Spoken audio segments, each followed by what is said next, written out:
All right, everybody, morning at Farm Safety Day. Like this guy, he's gonna get too close to it.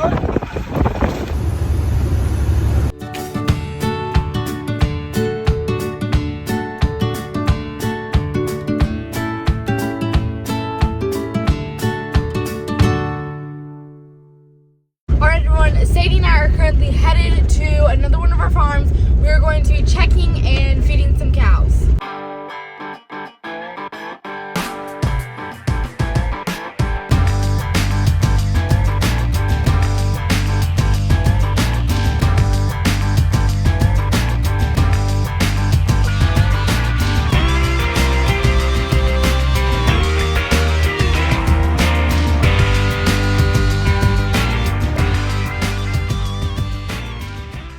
This might get interesting because Nellie has Flint. Stay tuned.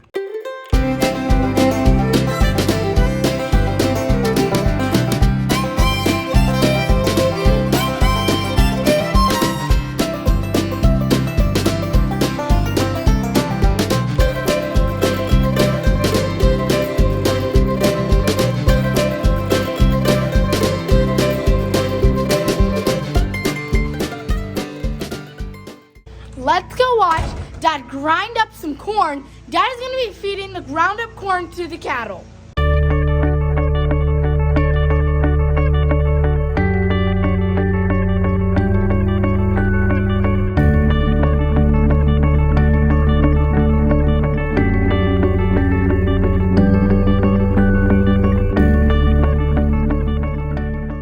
Alright, everyone, so before we got too far into this week's video, I just wanted to do a little bit of explaining here of what Farm Safety Day is. So every other year we host Farm Safety Day for first and second graders, and we average between 250 to 300 first and second graders show up, and we teach these kids PTO safety, livestock safety, how to call 911, and grain bin safety, and electricity safety, and ATV safety. And then at the end, we send them home with a small folder that has Farm Safety Day activity papers in it, coloring books, a pad of paper, a pencil, all those fun things. And hopefully they will share all the things that are in the folder with their friends and family, so that way they can also learn what Farm Safety Day is about. And then we also send them home with a small snack. So that is what Farm Safety Day is, so back to the video. All righty, everybody, it is that time of year. Time to clean the shop out for Farm Safety Day.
If y'all are wondering where all this stuff went, it's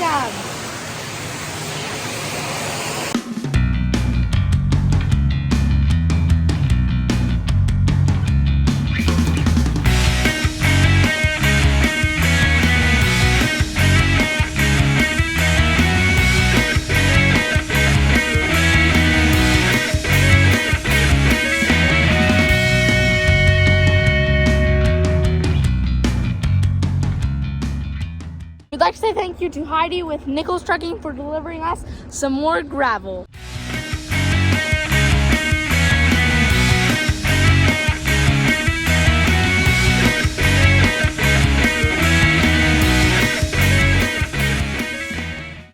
everyone, so now that we have the shop clean or clean enough, now it's time to set up for Farm Safety Day.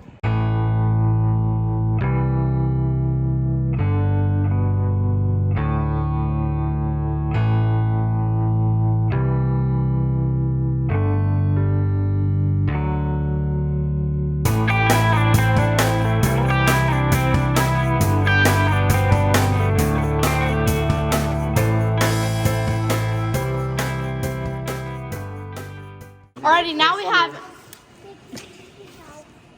Alright, so now we have an assembly line putting together the folders that we will be handing out to the first and second graders that are coming for Farm Safety Day. Video, yeah.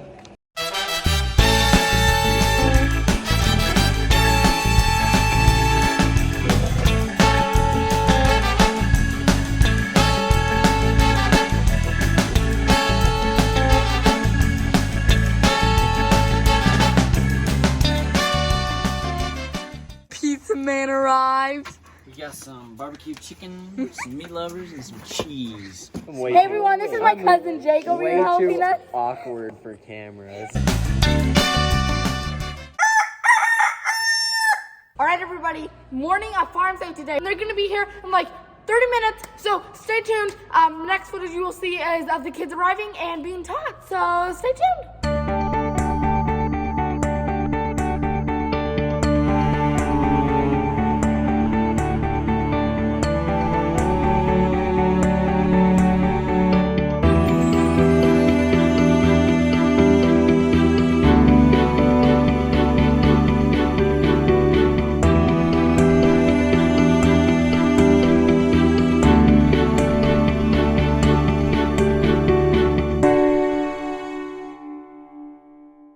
The second group has arrived.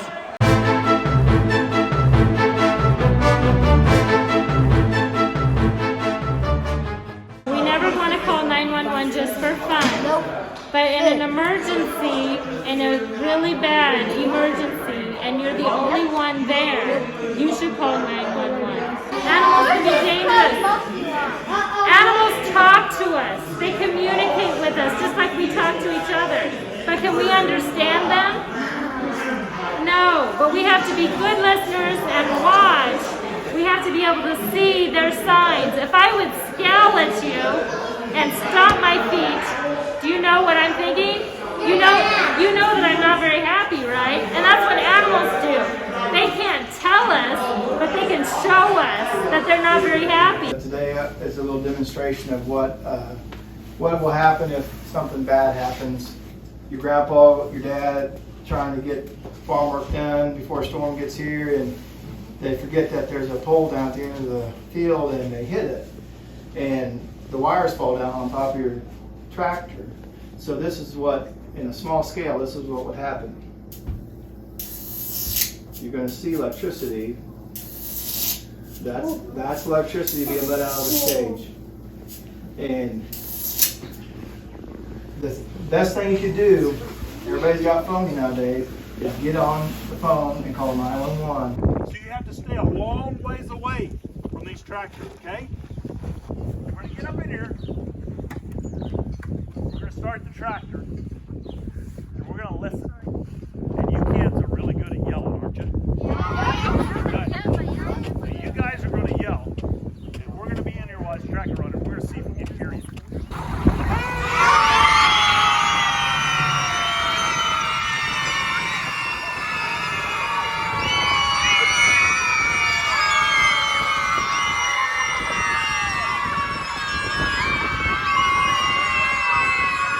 Will said he couldn't hear you. So we can't hear you in there, even when you're yelling. And so that's kind of where the dangers are when we're moving the grain. When you get down in the grain, and if you get covered up in it, if you wiggle around trying to get out or whatever, it starts to kind of settles in around you, it gets tighter, and then it can come in your mouth and you can breathe it down.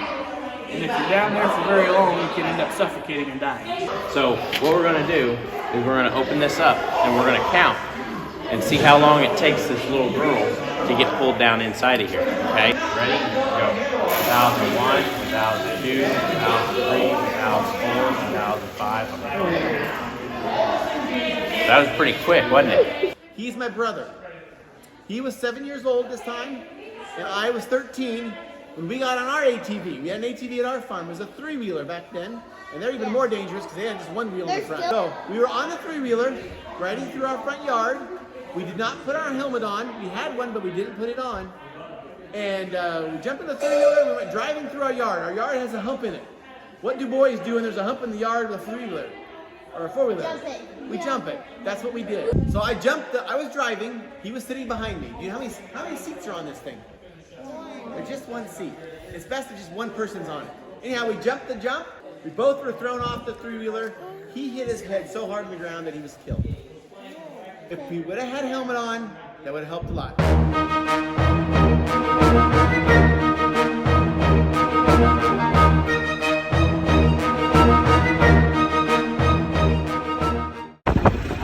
You can get too close to it. Like this guy, he's gonna get too close to it.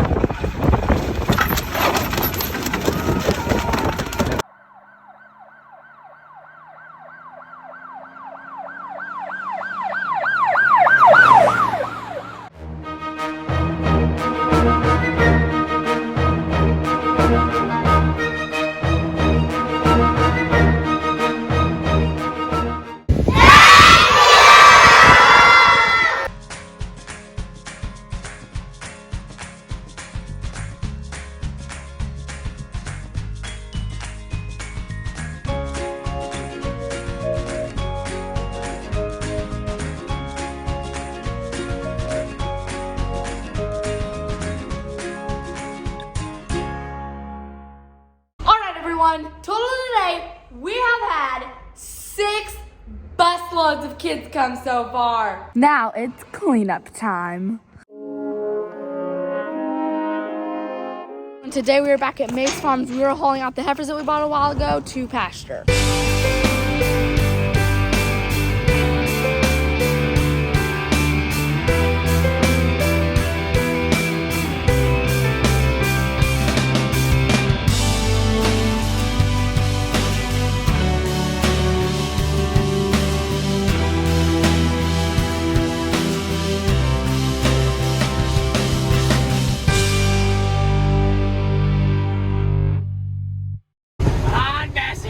First, second, third, and fourth, and fifth.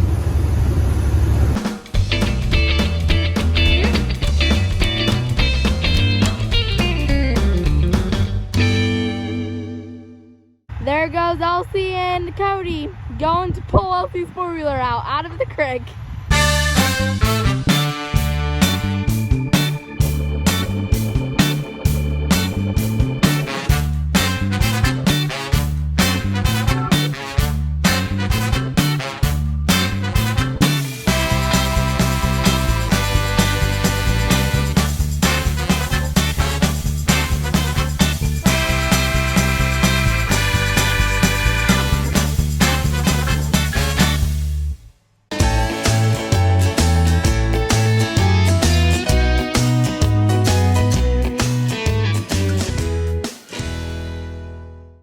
Well, we made it home, and I'm gonna end the video here. So thank you so much for watching our videos, and stay tuned for next week's video.